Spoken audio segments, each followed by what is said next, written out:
O silêncio da casa era quase palpável, quebrado apenas pelo sussurro suave da brisa lá fora e, mais raramente, pelo som distante da televisão na sala dos pais.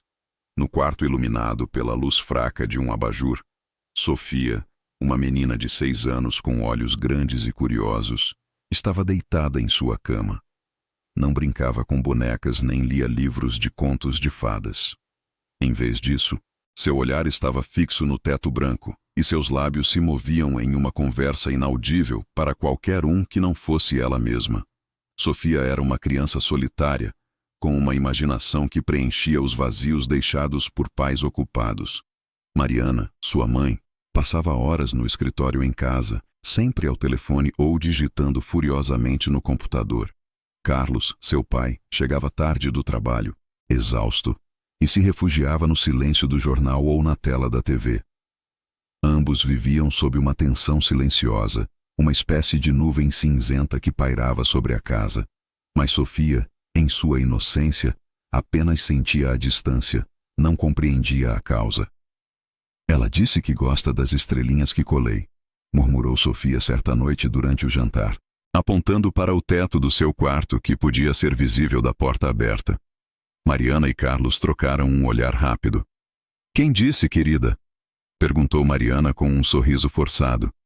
"A pessoa no teto", respondeu Sofia com a naturalidade de quem fala de um amigo imaginário.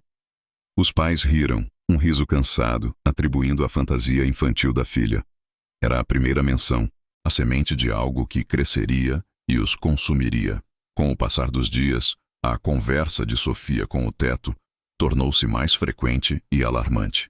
Ela não apenas falava com a figura invisível, mas também relatava detalhes íntimos da casa e da família que uma criança de 6 anos não teria como saber. Ela disse que o papai não gosta mais de cozinhar o macarrão da mamãe. Soltou Sofia um dia, enquanto Carlos servia o jantar. O garfo de Carlos caiu no prato com um baque e Mariana engasgou com a água. O silêncio que se seguiu foi pesado, cheio de acusações não ditas. Os pais começaram a ficar incomodados, depois desconfiados. Aquelas não eram as fantasias inocentes de uma criança.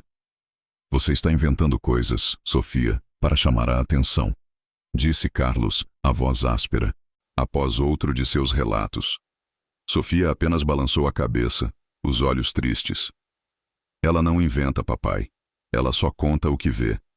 Pequenos incidentes estranhos começaram a pontuar os dias na casa. Um livro que Mariana jurava ter deixado na mesa de cabeceira aparecia na estante da sala.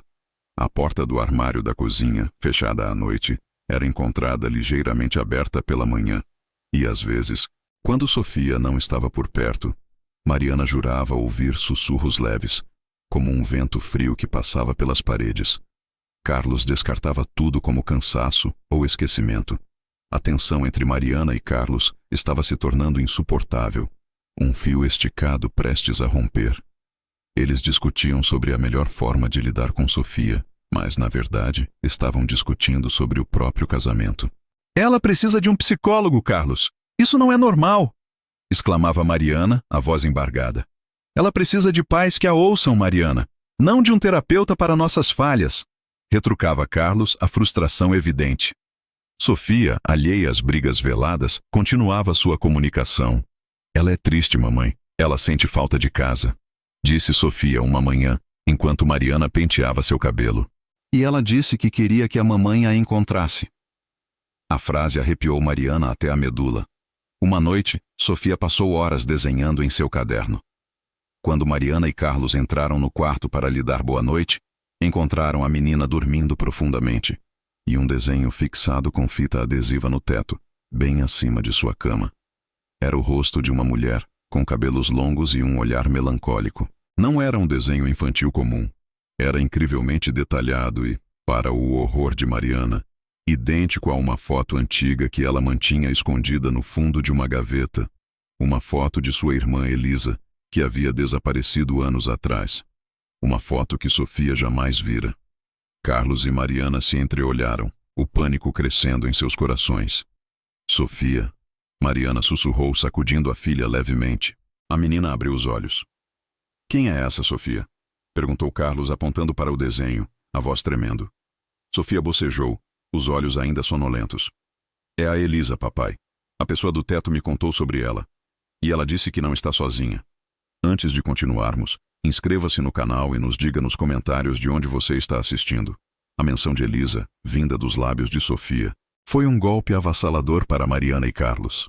Aquele nome, carregado de culpa e dor, havia sido varrido para debaixo do tapete da memória por anos, selado por um pacto tácito de silêncio. Agora, a inocência de uma criança o trazia de volta, com uma força que abalava os alicerces de sua vida. O pânico de Carlos era palpável. Ele sabia que a verdade, há muito enterrada, ameaçava vir à tona. Mariana, por sua vez, sentia um misto de medo e uma estranha esperança. Seria Elisa? Seria sua irmã, de alguma forma, tentando se comunicar? A imagem de Elisa, tão vívida no desenho de Sofia, forçou-os a revisitar um passado que ambos desejavam apagar. Flashbacks curtos e dolorosos começaram a assombrar a mente de Mariana. A lembrança de Elisa, sua irmã mais nova e vibrante, sempre cheia de vida, mas também de uma impulsividade perigosa. E Carlos, o homem por quem ambas se apaixonaram. Um triângulo amoroso que culminou em uma traição devastadora. Mariana via cenas fragmentadas, a risada de Elisa com Carlos, os olhares roubados, as discussões acaloradas e, finalmente, a partida abrupta de Elisa, sem deixar rastros, levando consigo um pedaço da alma de Mariana. Sofia, alheia à tempestade que revivia nos corações dos pais, continuava a ser o canal, a voz do invisível. Ela disse que o papai prometeu levá-la para ver o mar. Soltou Sofia em um almoço tenso, referindo-se a um segredo que apenas Carlos e Elisa compartilhavam. As mãos de Carlos apertaram o garfo com tanta força que os nós dos dedos ficaram brancos. O rosto de Mariana se contraiu em uma máscara de mágoa e raiva. Cada palavra de Sofia era uma flecha, acertando em cheio as feridas abertas da traição. A entidade no teto não era apenas uma memória, era uma presença ativa, um lembrete constante do que eles haviam tentado esconder. A presença do algo no teto começou a se manifestar de forma mais agressiva quando Mariana e Carlos brigavam. As luzes piscavam freneticamente, como se a casa estivesse respirando em sincronia com a discórdia familiar.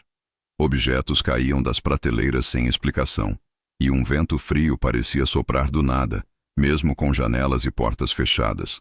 Sofia, pequena e frágil, demonstrava medo, abraçando-se aos pais, mas também tentava acalmar a entidade com palavras doces, como se compreendesse sua dor. Ela só está triste, mamãe. Ela só quer que vocês se entendam, murmurava Sofia, os olhos fixos no teto. Carlos, atormentado, começou a ser confrontado com evidências de sua culpa. Uma noite, enquanto arrumava uma gaveta antiga em seu escritório, Mariana encontrou uma pequena caixa de música que Elisa amava. Dentro dela, uma carta amarelada, com a caligrafia inconfundível de Elisa. A carta era endereçada a Carlos. E suas primeiras linhas fizeram o coração de Mariana gelar. Carlos, não posso mais viver com essa mentira. Descobri que estou grávida, e você é o pai. A verdade tão brutal e crua desabou sobre Mariana como um raio. A traição era ainda mais profunda do que ela imaginava. Elisa não apenas havia sido sua rival, mas também carregava o filho de Carlos. Mariana, com o coração em pedaços, sentiu uma onda de fúria e tristeza. A dor da perda da irmã se misturava com a raiva da traição. Ela precisava de respostas.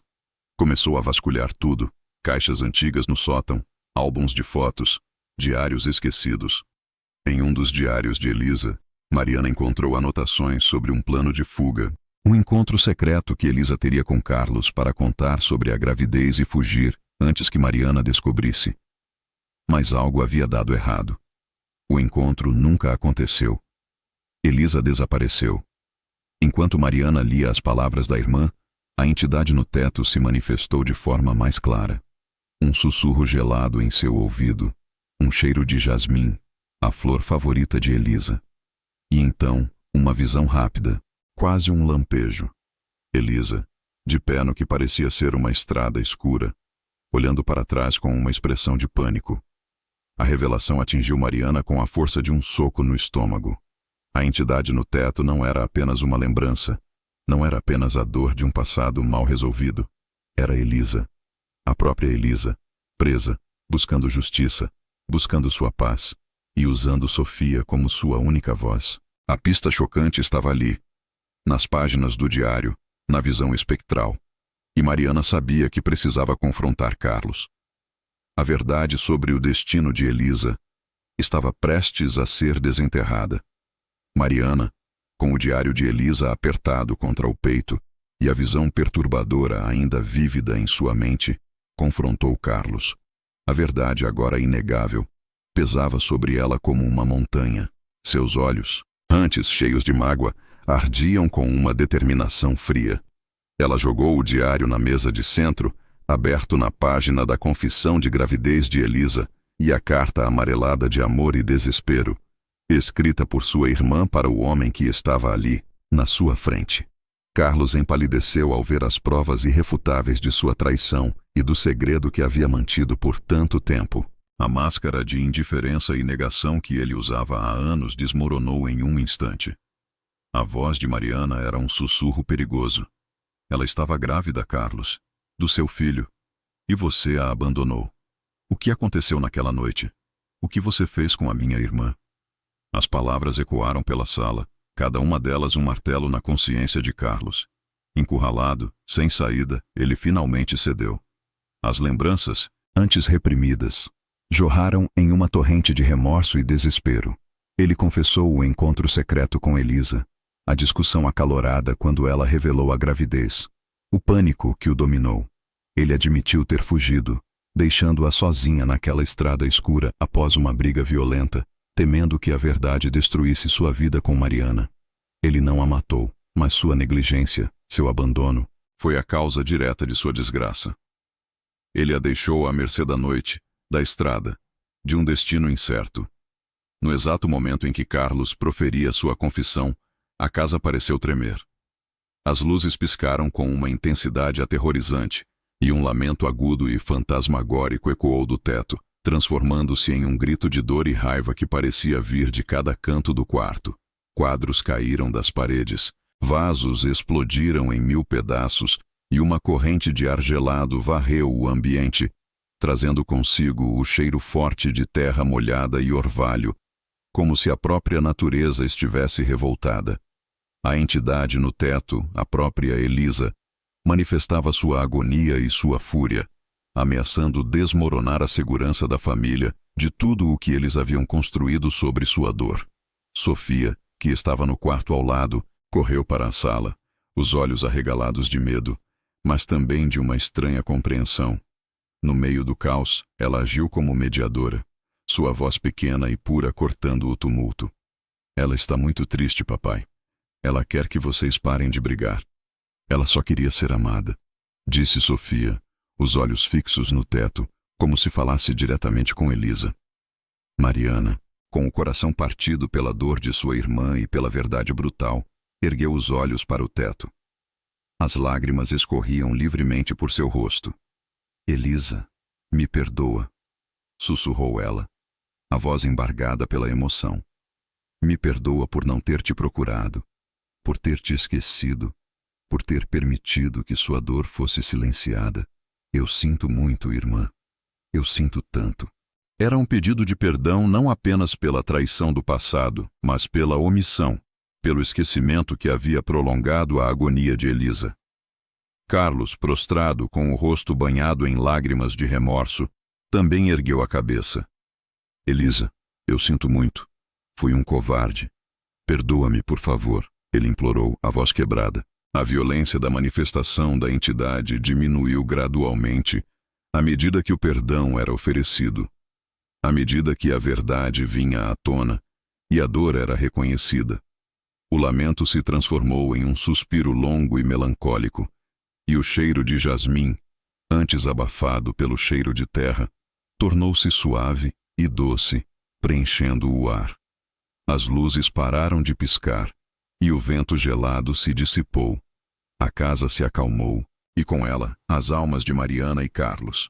A família, embora abalada pelas revelações e pelas cicatrizes profundas, encontrou uma forma de seguir em frente.